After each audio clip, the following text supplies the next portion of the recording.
রাজপথে নেমে এসেছি এবং পাশাপাশি যে কাজটুকু আমরা করব, ইসরায়েলি সকল পণ্যকে মনে প্রাণে পথে ঘাটে বাজারে মার্কেটে বন্ধ ঘোষণা করব ইনশাআল্লাহ। পাশাপাশি ভারত মুসলিম নির্যাতন করে আসছে বহু বছর পূর্ব থেকেই, নতুন করে আবার শুরু করেছে রমজানকে উপলক্ষ করে। আমি জানি নরেন্দ্র মোদী আপনি কষাই খেতে হয়েছেন ভারতে বসে, আপনার নির্লজ্জ চেহারা বিশ্ববাসী কয়েকদিন আগে দেখেছে।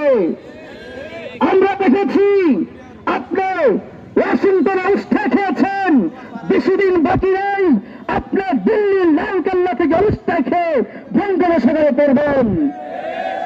এই জন্য আমরা ভারত, বাংলাদেশ, পাকিস্তান, পূর্ব এশিয়ার সকল মুসলমান